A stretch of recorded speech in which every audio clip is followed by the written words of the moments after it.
Danke bafowethu, welcome back to Nkulisa Wakho. Ngicela ningakhohlwa ukulike and subscribe. Indaba ye-Kaizer Chiefs, Orlando Pirates, Mamelodi Sundowns, iBafana Bafana seyibizwa nge-Orlando Pirates or iMamelodi Sundowns, kuthiwa nje amaplayer we-Chiefs awabalwa nalapha.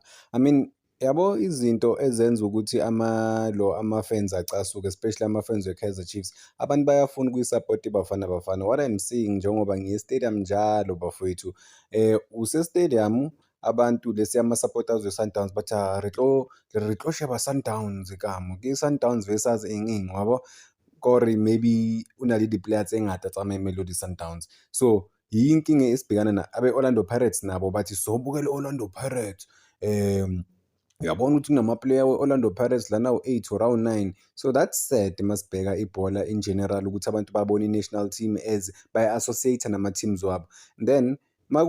Then abantu be-Kaizer Chiefs mabaqala uku-complain bathi okay, we're not gonna support iBafana Bafana since nina abe-Pirates nabe-Mamelodi Sundowns nifila ngathi okay i-club yenu le, or senitreat-a iBafana Bafana ngathi i-club yenu, and then you attack amanye ama-fans azozibukelela i-national team e-stadium. I see it all the time bafowethu, njalo uma ngise-stadium nguBafana Bafana, ama-games weBafana Bafana, ama-fans are divided. They can't just focus on supporting i-national team. Ngiyazi ukuthi what is trending manje ukuthi ama-fans we-Kaizer Chiefs kuthiwa yibo bangasupport iBafana Bafana, but abantu abangeni kuyo yonke lento le bayi-understand kahle. Mina umuntu oye-stadium all the time, ngi-experience all the time, like because I speak to people, njengoba ngi-interacta nabo njalo. Guess what, njalo into ehlezi iphuma ukuthi ngaphandle kwe-Pirates iBafana Bafana ayisilutho. Bheka manje u-Apholis, ubheka oSibilibili, ubheka osibanibani, Mamelodi Sundowns same way. Ngihlezi ngizwa leyo nto le each and every time Bafana Bafana miyidlala. And then sokune-public outcry-ke manje enkulu, abanye bathi ngeke bayisupport iBafana Bafana because ama-player Chiefs awekho. Well, that's wrong firstly from ama-fans we-Kaizer Chiefs ukuthi bathi bangayisupport iBafana Bafana, but at the same time umuntu uyadicidela ukuthathela iy'nqumo zakhe ukuthi okay, I'm not gonna support this team based on loku naloku naloku. But it all trickles down to ukuthi ama-fans azama njalo acindezela amanye ama-fans, lesi ama-fans we-Kaizer Chiefs. Umuntu uzele e-stadium support Kaizer Chiefs, ugqokile iskipa se-Kaizer Chiefs, kuthiwa ufunani wena la ngoba abe-Chiefs abekho. So yizo izinto ezilokhu njani ezenza i-national team ibe divided, siyithole kule position lesi kuyo. Ma-fans e-Kaizer Chiefs a-celebrate, uzibuza ukuthi hayi bo mfethu, u-celebrate ukuthi i-national team yakho iyafeyila and then kunama-problems amaningi ku-national team yakho, but wena you are busy celebrating. But mese bayichaza lento le uyayibona na ukuthi oh okay, bayichaza because they feel so much pain ukuthi ama-player wabo awekho. Fine, okay, they can deal with that, but manje they have to deal with ama-fans wakamanye ama-team, melokhu ethi iBafana Bafana ngaphandle kwani ayikho. I mean, khona izinto la kumele sifunde khona bafowethu ziningi. I think masingaya eSpain, there was a time la kudlala iplayer leBarcelona nele-Real Madrid, bebambalwa kakhulu abanye bakwamanye ama-team amancane, but bekuyi-Barcelona ne-Real Madrid kuphela. So if like bebacindezelana lesi bebacindezela ama-player we-Atletico Madrid, then bekuzokwenziwa njani ngempela? Kusho ukuthi i-team uma usupport i-Atletico Madrid bekamelanga ubukele i-national team yakho which is Spain. That's wrong, that's pure garbage. But-ke ngeke isalungiseka lento le, imosheke kakhulu because bekuwama-fans bawayenza lento le, ne-national team coach yangenelela nayo ukuthi nayo i-add i-voice yayo ukuthi amanye ama-team awadlali kahle, amanye ama-team awenzi kahle. Yabona kuvele kwamosheka lapho. Later on bengikhuluma ngoThomas Mlambo ukuthi uthini naye. I mean, but uThomas Mlambo is not there with the fans, uhlala nama-VIP, akazi ukuthi kwenzakalani nama-fans, akazi.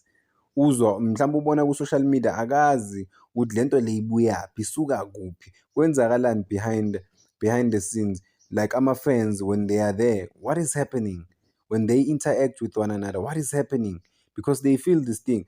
And a major contributing factor enye ukuthi ama-platforms esiwa-create-ile fana ne-platform le yami, ngeke ngiwasho ama-platforms amanye amakhulu-ke kunale yami.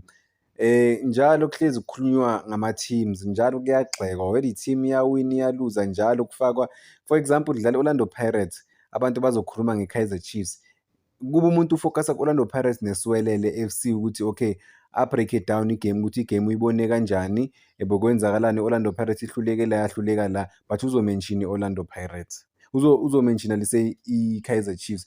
I-Kaizer Chiefs idlala for example idlala neMagesi. Kaizer Chiefs iyawina kuMagesi.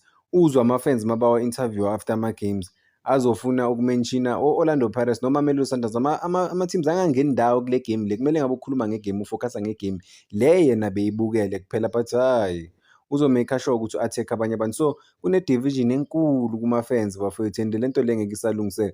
Even you see the comments online, you like, okay, I understand banter ukuthi ihamba kanjani, but manje like it's too much. Asisafocus like there's no common ground. Abantu seba-loyal to amaklapu wabo, noma kuthiwa amaklapu wabo awenzi kahle, they can't even critique amaklapu wabo honestly ukuthi okay, usibanibani kumele a-improve akenzi kahle, usibanibani kumele a-improve. Wathi usibanibani akenzi kahle so uyisusile-ke sokuyaliwa, kanti you're not allowed to even criticize or critique. Mina, I started this platform obviously reporting about stuff. I realize abantu mabahlangana nami bayangibuza ukuthi why don't you report about lesi amanye ama-team, because lawo ama-team angifuni ukudila nabantu abangithuka everyday. I would rather report nabantu engibona ukuthi okay they engage isikhathi esiningi, siyalwa, let's say we disagree, but at the end of the day kuba ne-common ground. Umuntu uza ne-opinion yakhe, noma engiphikisa but uyangiphikisa angitshela ukuthi ayibheka ngale ndlela nale. But-ke le nto lo ukuthi sekuyaliwa sekuyathukwana ngento eyibonayo na ukuthi straight. For example, if sokhuluma ngo-Evidence Makgopa sithi u-Evidence Makgopa akekho well equipped ukuthi aye kuBafana Bafana based on thina ama-fans the way simbona ngakhona, umuntu we-Orlando Pirates uzofila ngathi is-attacker i-Orlando Pirates as a whole. But uma umbheka irekhodi lakhe lithini u-Evidence Makgopa, uyi-hard worker yes, but kufuneka amagoli bamfaka kuBafana Bafana, bafuna igoli against iZimbabwe bamfaka late. You're not gonna get a-goal from Evidence Makgopa ngaleso sikhathi leso. Is not a proven goal scorer. Kumele si-critique. Masiya ku-Kaizer Chiefs, if like if sokhuluma ngoSilva sithi mina I've watched uSilva nalaphana ejimini, so izinto engizishoyo ngisho izinto engiyibonile abanye abantu abangazange babona. So mawuzokhuluma ngaye uthi ngibone kanje uSilva uleke izinto eziso, abantu bazothi hayi u-attack uSilva. Dog, like I've watched this guy and ngingabona izinto ezimbalwa ukuthi okay aka-improve nala, but at the same time I realize ukuthi umuntu ngeke a-improve like uthatha umuntu e-Europe uzomdlalisa ebholeni lase-South Africa. In fact bedlala e-Indonesia, which tells us a lot about him as a player. Bekadlala ku-league ephuwa and then uza ku-Kaizer Chiefs. Yes, angabashayela ama-goals but akadlala according to i-strength sakhe. But unfortunately South Africa abafuna ube noshukela, ube ne-something, ube ne-spark, ukwazi ukulitrapha kahle, ube ne-flair. Uma unganayo leyo nto leyo uyinkomo ebholeni lase-South Africa. Uhlulwa ama-trapping, uhlulwa i-basic football, uyinkomo e-serious, abantu ngeke bakuthathe e-serious. But yeah, like lese ku-Kaizer Chiefs kumele bamdlalise nge-strength sakhe, bazi ukuthi i-strength sakhe ukuqedelela ama-goal, ukufinisha, ukwenzani, bamdlalise according to i-strength sakhe. Yena angakwazi ukubasiza ukuthi awaqedelele ama-goal, but-ke thola ukuthi bona kune-switch laphana esayidini, so bafuna ukumbeka naku-wing, bafuna uku-switch. He's not gonna give you anything ku-wing. So mawusho izinto ezinjalo sekuthiwa u-attack ama-player, ngisho ukuthi wenkosi yami labantu mabekhuluma ngebhola nabangani babo bakhuluma kanjani, because you have to critique i-player. Uma uplayer makangalazi akalazi, but-ke akalazi based on what, yini ama-advantages wakhe abangakwazi ukuwasebenzisa ukwenza ukuthi enze kangcono ukuthi abe success ethimini. Izinto ekumele zibhekwe. Evidence Makgopa akhona ama-advantages wakhe, khona into e-right ngaye mombheka ukuthi khona izinto anga-improve kuzo, or khona lezi adlala kangcono i-team if ingafocus kulawo ma-strength lawo ingakwazi ukumdlalisa kahle kakhulu than ukumenza i-traditional number 9 ukuthi uzokushayela amagoli.